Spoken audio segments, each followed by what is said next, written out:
What gave gold its value and why is it so expensive?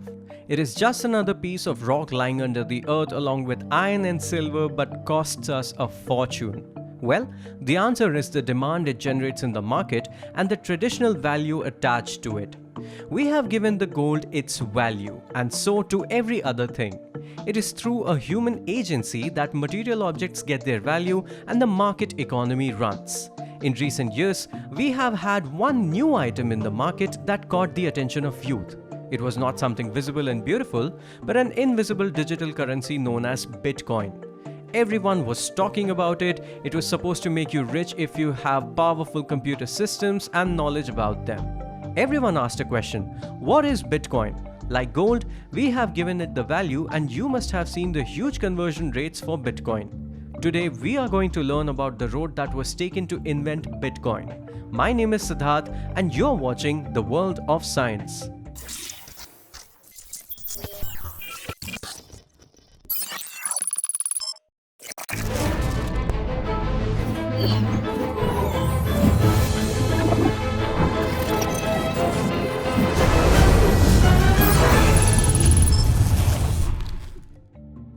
To understand Bitcoin and any cryptocurrency, we have to know about the blockchain. As the name suggests, it is a chain of blocks. What do the blocks represent? They represent the stored data and information about transactions, medical records, contact information, financial services, etc. It was cryptographer David Chaum who first developed a blockchain-like program in the year 1982, but the system was not very much popular until it was made into a revolutionary idea in 2008 to solve the main problem involved in the digital payment method. Satoshi Nakamoto published his work popularly known as White Paper, in which he talked about creating a decentralized currency known as Bitcoin running through the blockchain system. Whether Satoshi Nakamoto is a real person or a group of individuals is still a mystery. Blockchains can be understood simply as a transparent distributed ledger system. A ledger is a book or collection of accounts in which transactions are recorded, and blockchains are exactly like this, a chain of collections of data of transactions. They are transparent because they are available to every person connected to the system, unlike the ledger we have in companies and banks where organizations have the sole authority to manage it. It is decentralized because it can be managed by any member and does not need a centralized authority to do so. One block in the chain contains three main things: information, a hash of the particular block, and a hash of the previous block. The information in the block differs from system to system and requirements. For example, in case of Bitcoin, data will be the details of sender address, receiver address, and amount of transactions. Hash is a digital unique code that signifies and provides the address of the block. This hash also depends on the manipulations of the block. Once you change something in the block, the hash changes too. Along with its own hash, every block contains the hash of its previous block.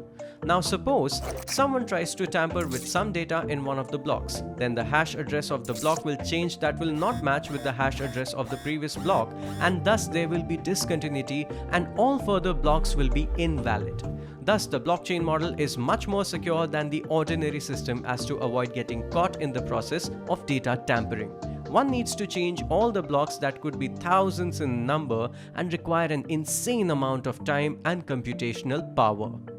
Along with the interrelation between blocks, this system also uses peer-to-peer connectivity, and thus every member attached to the network will be able to access each one of the blocks.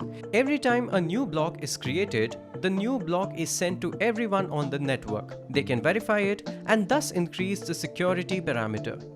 Now let us understand the blockchain system in terms of its application in bitcoins. Bitcoin is a decentralized distributed currency that works on the blockchain ledger, in which each block contains a history of financial transactions. If we look at the normal market system, our currency gets value by the guarantee of the government and nationalized banking system, where each transaction is recorded in their ledgers and managed centrally. Nakamoto presented a model to manage the transactions digitally that can be managed distributively among the associated members. Everyone can see all the transactions and balances involved in the process, but they cannot see the information of the owner of the balance and who is present behind these transactions. Thus, privacy is maintained while transactions are perceived wholly. Suppose somebody wants to purchase anything on the network, then the message is flashed to all the members that are attached through a peer-to-peer network. Each node is managed by a computer system run by a miner. The job of a miner is similar to banking personnel of keeping the transaction and checking if there is any fraud going on. Digital currency has a problem that it can be copied and used at different times using complex programs. This problem is called double spending problem. Miners check similarly if somebody is using the same Bitcoin at different times. Each transaction is encoded cryptographically using the hashing function, and one block contains this data.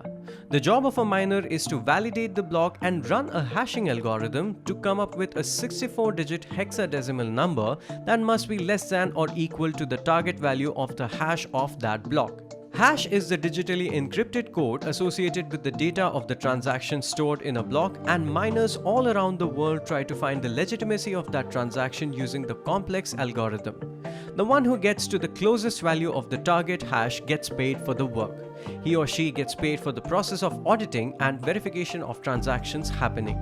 Once the miner solves the problem with the computer system, a new block is added to the chain, then sent to all the peers connected to the network, and everyone can verify and check it. The first one to solve the cryptographic code to verify the transaction is awarded in digital coins known as Bitcoin. This is how the blockchain system is used to generate a decentralized transaction system run through a digital cryptocurrency that makes the economy transparent and safer than it was ever before. Blockchains are also used for smart contracts that can be used to exchange coins and stored on blockchain. They are useful in managing the transactions involved in video games. During the COVID period, analysts have also proposed that blockchain helps employees, government, and other facilities to keep track of people who have taken antibody tests and could be immune to the virus. Blockchain is not a new concept but has found legitimacy in the recent decade, and the way it has involved the people and programmers, it has the capability to bring a change in the ongoing system. We have evolved from the barter system to the gold standard and then to the currency system. Today, the majority of transactions happen online, and if the process continues, it can surely solve many problems of a centralized regulation system and a centralized economy. What are your thoughts about blockchain and cryptocurrencies like Bitcoin? Do you want us to make videos on other coins or tokens that are preferably called altcoins? Let us know in the comments. If you found this video interesting, please leave a thumbs up and share it with your friends. Check out our new Hindi channel from the description below. Do follow us on Instagram for daily quality content that'll make you fall in love with science. Comment down the topics that you want us to cover in our next videos. Make sure you subscribe to the World of Science. Until next time, stay scientific.